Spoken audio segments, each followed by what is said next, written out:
Você sabe o que é aporofobia? É a aversão a pobre. Aquele sem recurso, o desamparado, né? Que nada pode oferecer em troca em nenhuma circunstância. Eu estava aqui pensando cá com os meus botões que eu quero cunhar o termo aversão a pobres de espírito.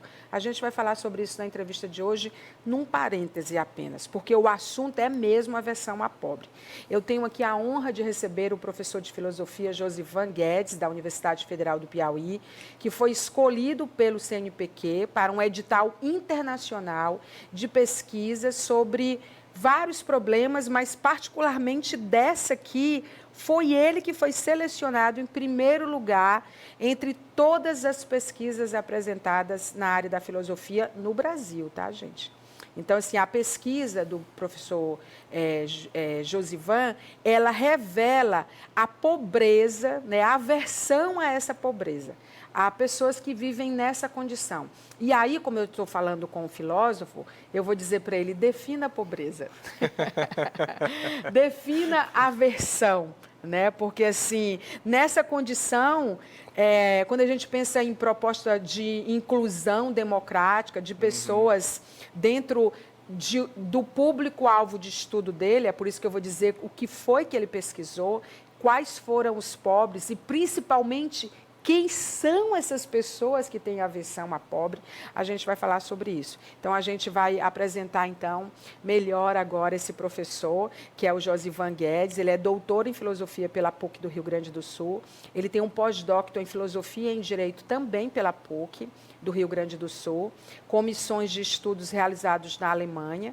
Ele desenvolve pesquisa sobre teoria da justiça, justiça social, pobreza, democracia, filosofia do direito, ética, filosofia social e política. Eu gosto de nomear assim, né, para você entender com quem a gente vai falar. Crítica social e normatividade. Tudo isso aqui dá um tema de entrevista. Eu acho que ele vai voltar aqui umas 20 vezes. Cidadania e esfera pública. Então, assim, a pessoa certa dentro de uma jornada acadêmica dedicada à pesquisa em todos os níveis acadêmicos, certa, a pessoa certa para falar sobre isso. E eu fiquei muito impressionada, porque ele é um pesquisador do CNPq, é professor de pós-graduação e da graduação em filosofia da UFP. Eu já vou me matricular se ele garantir que ele vai para o Uruguai, mas ele volta, sim, porque ele está de malas afiveladas para o Uruguai e é parte do que ele conquistou. Professor, você já percebeu o meu entusiasmo, a minha alegria em conversar com você sobre vários aspectos. Você é um pesquisador, você é altamente qualificado, o seu repertório de pesquisa é riquíssimo, o que claramente fez com que você tivesse êxito nesse edital internacional, onde todas as outras áreas da medicina, da sociologia, eu achava até então, eu nunca entendi por que pobreza era um assunto só da sociologia. Nada contra a sociologia. Mas você trouxe ela para a filosofia. Então, você bota a aversão à pobreza dentro da filosofia, fazendo com que a filosofia alcance um outro nível de percepção do mundo. O efeito perspectiva da pobreza dentro da filosofia muda totalmente, talvez nos faça-nos sentir mais constrangidos de termos aversão a pobres. Então, dito isso, eu vou me calar, e dessa vez eu não vou conversar, eu vou ouvir você durante 30 minutos, com algumas interferências. Por que você resolveu pesquisar esse tema? O que te atraiu? Qual foi a sua jornada?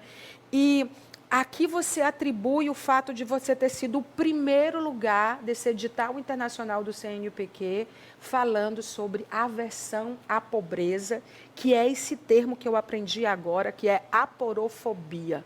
Vou fazer uma camisa com um nome de interrogação para todo mundo saber do que se trata. Bem-vindo. Obrigado, Maia. Obrigado a todas e a todos, né, que nos acompanham. Então, o primeiro ponto que eu coloco é que fique bastante à vontade para a gente ir conversando, né? A ideia é que a gente sempre vá ajudando, esclarecendo e não deixa também de aprender, né? Porque quando a gente é provocado, né, suscita algumas questões, a gente vai sempre colocando em pauta para projetos futuros, né? Então, fique bem à vontade para estabelecer um diálogo, uma conversa. Eu também gostaria de parabenizar, porque aqui em off, né, você disse que vocês têm sempre a preocupação de olhar o que está circulando nas universidades. A gente aborda aqui temas essenciais e a academia, principalmente nesse momento novo do século XXI, onde deixaram de ser uma caixinha fechada, Isso. guardada lá no armário, e se abriram, né? Isso. As pesquisas se abriram. A gente interessa muito o pensamento e a pesquisa. Ótimo. Então, não só para nós da UFEP, mas com certeza o ESP e outras instituições, sejam públicas ou privadas, o que você faz assim é de fundamental importância, né?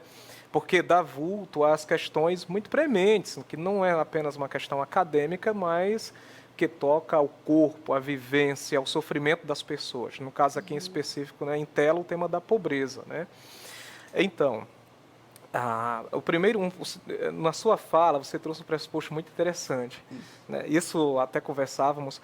Por que esse tema não é da sociologia, das ciências sociais, de outras áreas, da filosofia? Né? Por que ele só era dessa área e não era da filosofia? Perfeito. Inclusive, eu estava falando para ti que dentro da minha própria área há esse estereótipo que isso não é um tema filosófico. Totalmente porque a filosofia, ela... desde a sua origem, a preocupação metafísica, com totalidade. Então, quando você vai às questões concretas, né, como questões sobre feminismo, pobreza, injustiça, aí há aquele choque. Mas qual é o lugar de fala dentro da filosofia que eu venho? Né? Eu venho de uma tradição kantiana, que é um teórico alemão, nascido em 1724 e falece em 1804. E no meu doutorado na PUC do Rio Grande do Sul, eu tive um choque que me favoreceu muito essa guinada para essa dimensão mais concreta da filosofia, que foi pesquisar com um professor chamado Emil Albert Sobotka, que é um professor de Santa Catarina, que dá aula na PUC do Rio Grande do Sul, e que estudou na Alemanha com o pessoal da teoria crítica como Habermas e outros. Então ele trouxe esse tema da emancipação. Eu disse assim, olha, não dá para eu ficar dentro da filosofia apenas com preocupações formais. Então, enquanto um latino-americano, enquanto nordestino, enquanto cearense e agora, né, no solo piauiense, eu tenho que me preocupar com questões concretas. E eu virei justamente para essa preocupação para a pauta emancipatória. Né? E dentro dessa pauta emancipatória, hoje nós temos várias possibilidades de pensar, por exemplo, racismo estrutural, questões feministas, e a gente deixa obliterado, como que marginalizado, o tema da pobreza. Sim. Então, a gente não pode pensar pautas e lutas em detrimento e em prejuízo de outras. Então, o meu projeto, e eu penso que isso foi bastante valorizado no edital do CNPq, foi de dar relevo, né, de dar ênfase ao tema da pobreza, que essa é uma preocupação que está na agenda mundial, né? Pelo menos em termos formais, né, como a ideia, vamos trabalhar isso. O mundo está discutindo a renda universal básica. Isso. Então, como tratar a renda básica, como tratar os bens existenciais, os bens primários. Então, há uma preocupação de governos, né?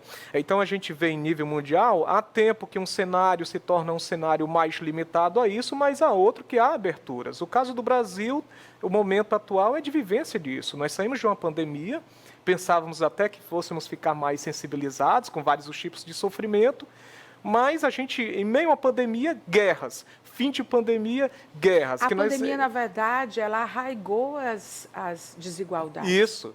E perfeito. Aí você traz também esse elemento que mexe, inclusive, com o nosso bolso, a carestia, elevação de preços, pessoas perdendo a capacidade de compra, aumento de fome. Então, isso está aqui no Piauí, isso está no Brasil, isso está no mundo. Então, o recorte da minha pesquisa em trazer essa pauta ligada à pobreza e, sobretudo, isso que você colocou bem, a aporofobia, né, é uma terminologia grega, né, a desinenciar de negação, né, poros, essa ideia dos recursos, e a fobia, a aversão às pessoas que não têm os recursos, a aversão às pessoas pobres, que foi cunhado por um termo, uma filósofa espanhola, kantiana, chamada Adela Cortina. Salvo engano, hoje deve ter os seus 77 anos, né?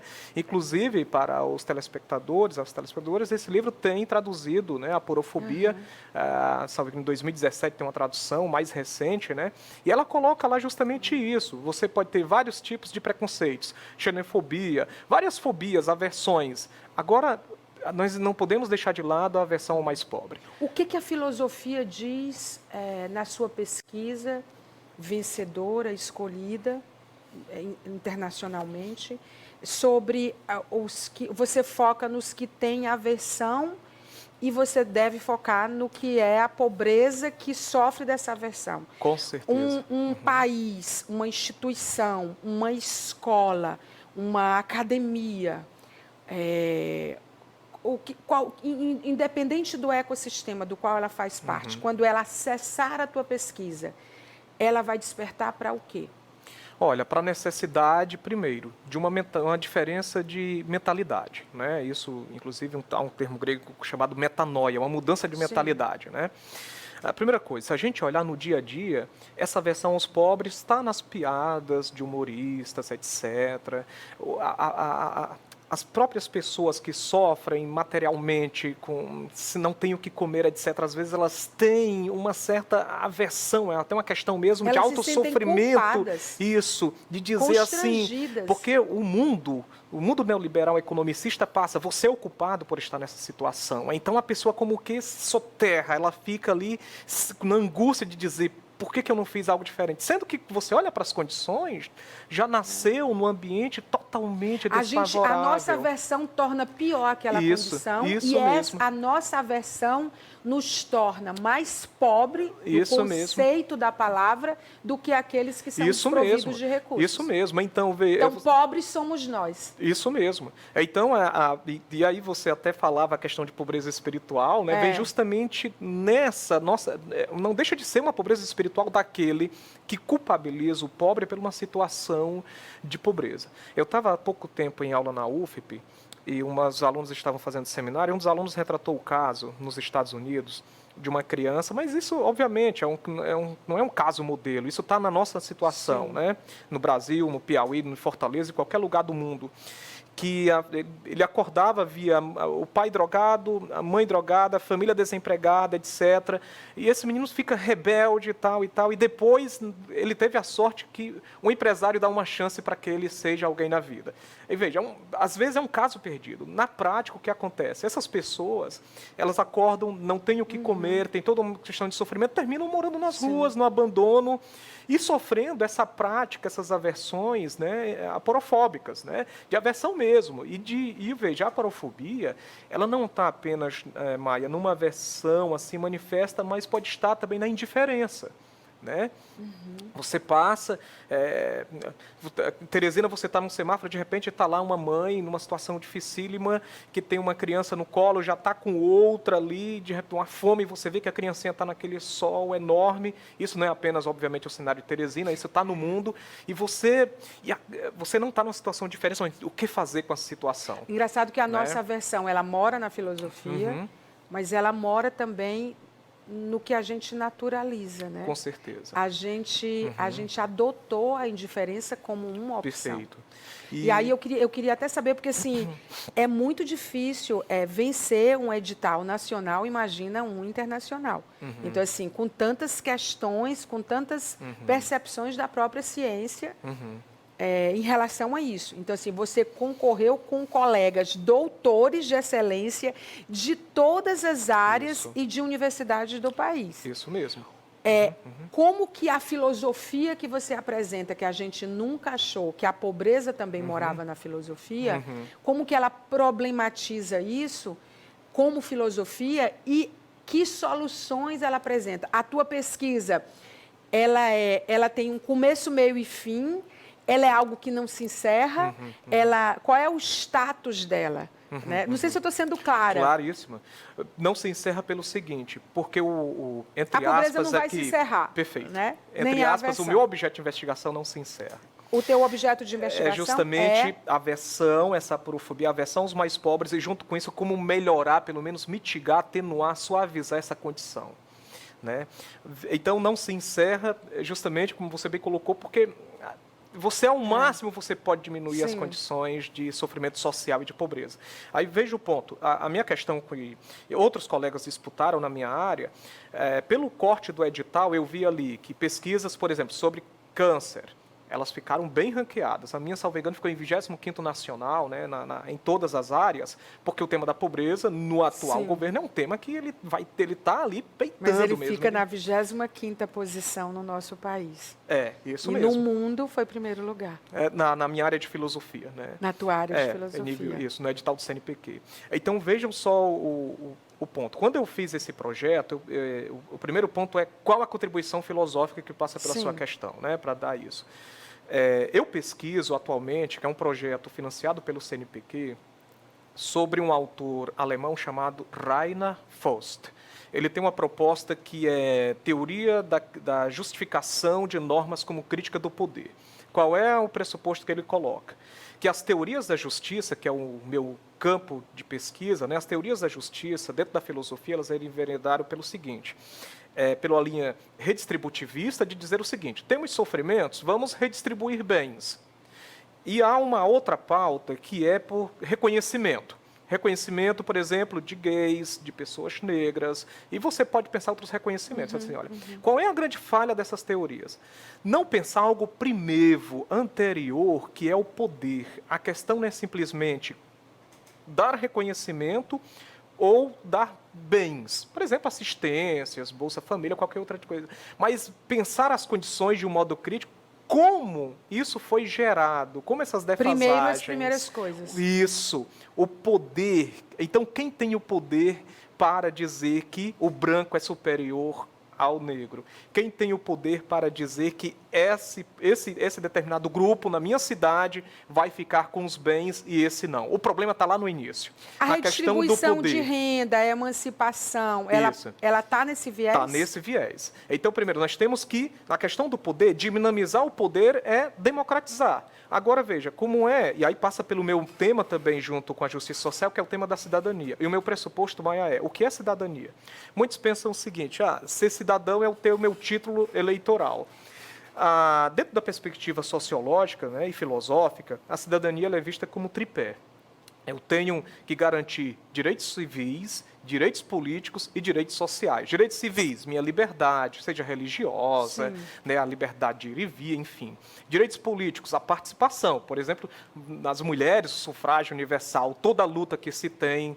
Né? Questões sociais, que, por exemplo, o falecido José Murilo de Carvalho defendia, né, no livro dele, o Brasil, né, a cidadania no Brasil, o longo caminho, que o grande câncer do país, no gargalo, são os direitos sociais, moradia, educação, saúde. Então, vamos, por exemplo, uma pessoa que está debaixo da ponte, ela pode dizer: sou livre, tenho o meu título, mas as condições sociais, como saneamento básico, moradia, saúde, acesso à participação na comunidade, o mínimo para ter as 3 refeições, pelo menos, não tem. Então, não é um cidadão pleno. Então, a minha questão de pesquisa é justamente essa, conectada à pobreza e à aporofobia, né, a aversão aos mais pobres. Primeiro, nós temos que ter essa mudança de mentalidade, de refazer isso que foi colocado por certas ideologias, que a pessoa é pobre porque ela quer, ou porque é um preguiçoso, ou porque é um vagabundo, etc. Enfim, todos que se tem, esse ideário que se tem é mal construído, e observar o porquê que a pessoa está nessa condição. Né? E o outro passo, pai, você colocou bem, não é ficar apenas no combate à aporofobia, mas é como melhorar essas condições. E se melhora, Maia, ampliando a participação cidadã. Agora, participação cidadã não é só dizer o seguinte: está aqui um caminhão, vá para um comício, alguma coisa. Não, mas é dar as plenas condições de participação, que passa por boa moradia, pelo saneamento básico, pela alimentação, pela educação. O que a gente precisa perceber, talvez, professor, é que, negligenciar esse tema de pobreza não é só uma questão da teoria social ou do tecido social ou questões sociais. Ela mostra o nível de cidadania, o nível do lugar, do país, da nação. Ótimo. E que acho que muito provavelmente, você diz isso na sua pesquisa, você fala de um déficit democrático. Isso, perfeito. Né? Então, assim, fica tão claro porque a gente não gosta de misturar as coisas. Né? O brasileiro, particularmente, o ser humano. A gente passou muito tempo tentando entender que a física, que é interessantíssima, das exatas, não tem a ver com atividade física. E a gente descobriu nesse século que elas estão juntas. Né? A gente não mistura biologia. Biologia era uma coisa da fauna, da flora, de como a gente funciona, mas parece que não era sobre nós. Sim, sim. Isso Né? mesmo, isso mesmo. Então, assim, quando a gente descobre que junto revela quem nós somos, não só em relação aos ricos, aos pobres, mas em relação ao ser humano, Com certeza. eu penso que revela quem somos de verdade. Isso mesmo. E a sua pesquisa revela que nós somos paupérrimos. Isso mesmo. Olha, Constrangedor a pobreza, é constrangedor a pobreza de percepção, porque a tua filosofia, da forma como você construiu esse projeto maravilhoso, reconhecido internacionalmente, revela isso. O que a gente só via no social. Isso E não é que o social não seja interessante, é interessantíssimo a sociologia. Mas quando junta, porque você traz muita coisa da sociologia sim, para a sua sim. pesquisa, né? Isso. Pontos fundamentais na sua fala. Primeiro, nós, enquanto seres humanos, esse tipo de tema, ele pressupõe o quê? Sensibilidade, né?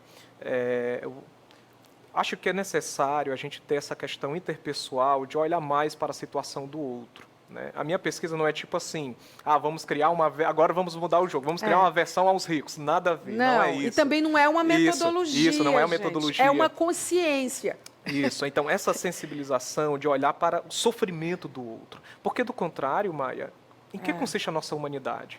Porque, veja, há no dia a dia muitas pessoas em situação, e aí a pobreza ela é materializada veementemente, fortemente, com fome, passando fome mesmo, entendeu? De estar ali raquítica, de estar ali numa questão mesmo de acabar com sua vida, definhar, por uma questão tão básica, que parece tão assim, desumano da nossa parte, de ver o outro morrer de fome. É constrangedor. Né?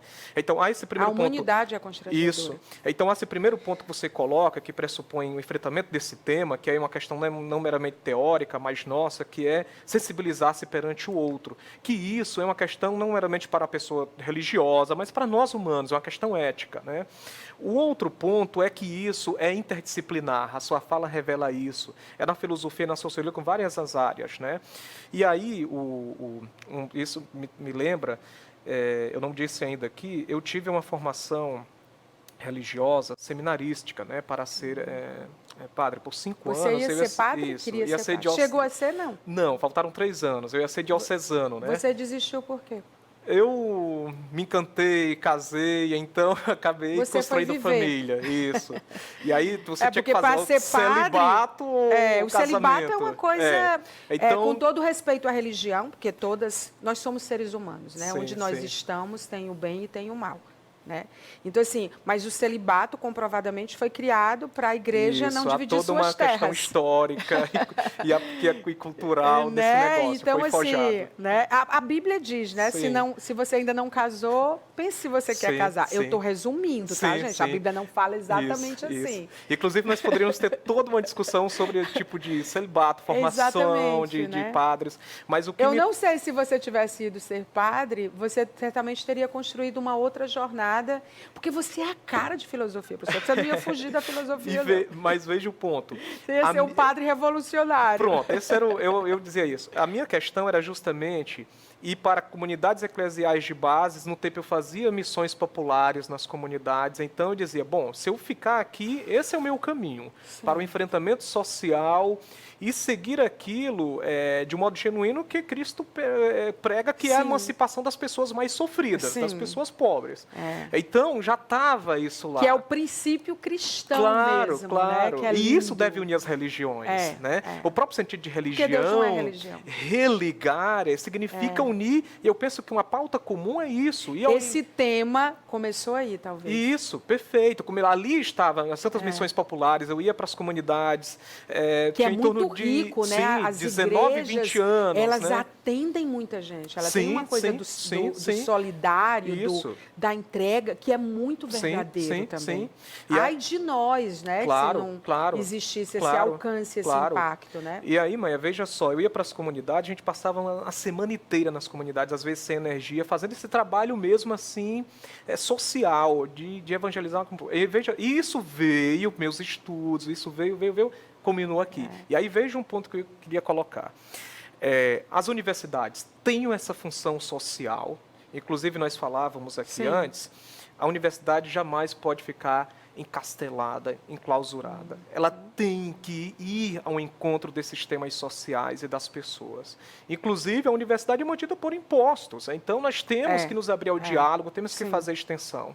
As igrejas também, e eu falo com uma pessoa que vem dessa formação, né, elas têm esse papel social. Eu tenho colegas que dizem, não, olha, a minha preocupação é o altar, não é essa dimensão social, isso é política. Mas, veja, nós temos que, se nós não tivermos esse comprometimento social, é o encontro das pessoas mais sofridas, qual o sentido de estarmos E eu no acho mundo? que sua vida... Você vai passar quanto tempo como sendo parte, já chegando no final da nossa entrevista, no Uruguai? Você vai para o Uruguai como pesquisador nesse projeto internacional, desse vou ser edital. recebido lá pelo meu supervisor, será o professor Gustavo Pereira, que é um grande pesquisador do tema da Que vai da te levar até o José aporofobia. Mujica, eu torço. Então, ele vai me receber na UDELAR, né, que é a Universidade de la República. Eu estou esperando todo o afastamento, né, que é um processo burocrático da UFB. Eu passarei um ano, né? E lá com possibilidades de implementar e conhecer essa pesquisa junto de outros colegas que pesquisam isso. Eu queria fazer o seguinte, aqui no Brasil nós temos um professor também, que para mim ele é referência no tema da pobreza, filosofia e teoria crítica, justiça social, que é Alessandro Pinzani, da UFES, que está há muito tempo no Brasil, é um italiano, estudou muito tempo na Alemanha e há tempos está aqui no Brasil, na UFSC, né? Então tem mantido também um diálogo, ele ficou bastante feliz com essa aprovação. Ou seja... eu não vou assistir suas aulas de filosofia agora, né? Porque quando que você já está de malas afiveladas... Eu quero ir agora em março e volto no próximo ano. Não vamos assistir a aula dele, Cleiton. Você ainda tem aulas para ministrar até março? Não. Já finalizando, né? Já finalizou. Nosso período. E você fica quanto tempo no Uruguai? Um ano de pesquisa. Aí depois você volta para o Piauí, não sabe? Sim. Não, eu quero retornar para o Piauí para... Faça tudo para conhecer o Mujica, porque eu acho que foi dos presidentes no mundo que teve menos, eu não vou dizer menos aversão, mas mais amor às comunidades, né? Combateu a ditadura, um agricultor, né? Presidente, senador depois, né? Uma referência de líderes mundiais, né? E eu acho que um papo teu com ele, eu queria ser uma abelhinha para estar lá ouvindo. Vá ao Mujica. Não é simples chegar no Mujica, porque o Mujica é um líder global, né? Mas você está muito bem relacionado e muito bem acompanhado. Então, junta-se esses alemães aí, tudo. Só para fazer um parêntese, eu estava assistindo um stand-up no Netflix. Eu gosto muito de humoristas americanos, porque eles são muito ácidos e eles realmente fazem valer que, como Leon Eliachar falava, que humor é a arte de fazer cócegas no raciocínio dos outros. E eles são muito ferozes nas críticas. E ele eu esqueci o nome desse stand-up, é um recente agora, maravilhoso, é um cara, inclusive, ator. Eu vou pedir para botar aqui, tá? O nome do stand-up para vocês verem. E ele fala que na Alemanha... a gente diz, Alemanha, Hitler e tudo, e ele disse que foi visitar e ficou impressionado como a Alemanha praticamente não, ela pede desculpas pelo que aconteceu. E aí eu estava vendo você citar todas as escolas da Alemanha e tudo, e ele falando como os Estados Unidos, como a gente daqui, de todos os lugares, a gente coloca debaixo do tapete, a gente não reconhece que erra, não pede desculpas, né? Mesmo. E aí eu estava falando, cara, eu fiquei fã, eu só conheço Frankfurt na Alemanha, eu não conheço Berlim, foi onde você foi. Na missão de pesquisa. Na missão de... Então você ficou lá. Muito bom. Muito bom. Eu não sei se eu voltei direito às considerações finais. Pode fazer agora. Você tem 1 minuto, igual o debate eleitoral. Ótimo. Assim, olha, eu gostaria de dizer o seguinte, né? Para muitos, né, esse tema, dentro da filosofia, sobretudo, ele é muito novo. Rechaço aos mais pobres, né, aversão aos mais pobres, a aporofobia. Mas dizer que a gente, aqui no Brasil, inclusive, isso é bom porque aqui na nossa América Latina, inclusive que é estudado por europeus ou mesmo por estadunidenses, né, sobre esse tema, então isso tem um caminho inovativo. Um dos meus pontos considerados favoráveis para o meu projeto é a questão da possibilidade de inovação. Então eu espero que não apenas assim, intelectualmente e teoricamente, eu faça uma excelente pesquisa, mas que cada vez mais esse tema venha a sensibilizar O as que pessoas. você aponta como inovação no que você Um enfrentamento, porque a filosofia ela sempre deu as costas a esse tema. Então ela obliterou, ela marginalizou esse tema. Ela elencava, mas não discutia. Mesmo nem elenca. Para ela, isso é uma questão sociológica. Isso é inovação. Então, pelo caminho da teoria crítica, que do modo como eu venho costurando isso interdisciplinarmente, isso foi visto como algo muito positivo no projeto. Então, eu espero beber dessas fontes com esses grandes pesquisadores, Alessandro Pisani, Gustavo Pereira, a possibilidade de estar com a própria que cunhou o termo aporofobia, que é a Adela Cortina, em Valência, que ela orientou o professor Gustavo Pereira, que vai me receber. Mas eu espero, sobretudo, Maia, aqui finalizo, essa nossa sensibilidade para cada vez mais vermos essa possibilidade de nos desvencilhar desses nossos egocentrismos e vermos a situação do outro que sofre. Né? Então a pobreza está aí na ordem do dia, está no nosso dia a dia. O que podemos fazer pelas pessoas, isso é de fundamental importância para nós enquanto humanos. Eu ia até perguntar, mas eu desisti porque eu mesma encontrei a resposta, mas vou aqui revelar a vocês, que era tipo, como é a questão da pobreza no restante do mundo? Aí eu fiquei pensando em todos os lugares aqui, que a gente conhece ou escuta falar, a pobreza é uma questão mundial. Eu estive na África, devido ao meu pós-doc, eu estive... E assim, chegou um ponto que a criança estava, fomos eu e a moça do Rio Grande do Sul no tempo, e fizemos uma entrevista breve com as crianças, né, e perguntamos para elas o que é que vocês querem. E por incrível que pareça, naquele calor, numa sala de aula com chão batido, calor enorme, nem sequer um ventilador tinha, ar-condicionado é luxo, né, chão batido, elas disseram... Nós queremos apenas ter um lugar digno para estudar, os adolescentes. Então, essa pobreza está na África, está no Brasil, está na Europa, está cada vez mais crescente numa crise mundial pós-pandêmica. Então, esse é um assunto que nós vamos ter cada vez mais que enfrentar. Tem uma pesquisadora, a gente não vai conseguir encerrar, você já percebeu.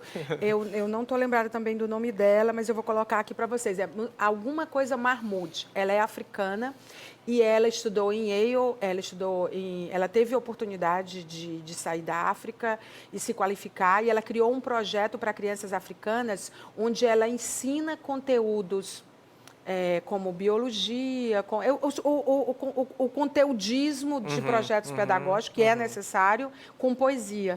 Porque ela disse que seria uma oportunidade das crianças experienciarem a capacidade de sonhar e realizar. Isso. E essas pessoas têm histórias de vida ricas. Emi Mahmoud, se eu não me lembro. Eu vou colocar aqui para vocês também, estou devendo várias coisas para vocês. Mas já está aí, né, gente? Porque assim, eu já estou falando e já está saindo. Aqui é tudo assim, ó, mágica. Não é mentira, é mágica. Professor, honra. Eu não vou lhe ligar quando você estiver lá, mas você vai aqui, diante dos meus internautas e telespectadores, dizer que vai voltar aqui. Com certeza. Porque você vai voltar insuportável, no sentido mais apropriado da filosofia.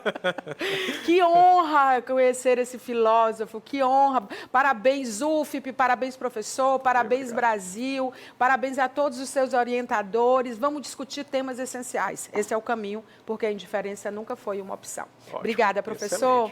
Eu vou para o intervalo comercial. Depois dele, eu estou com vontade de ir para casa e ficar pensando, mas a gente vai ter o próximo bloco. Até já.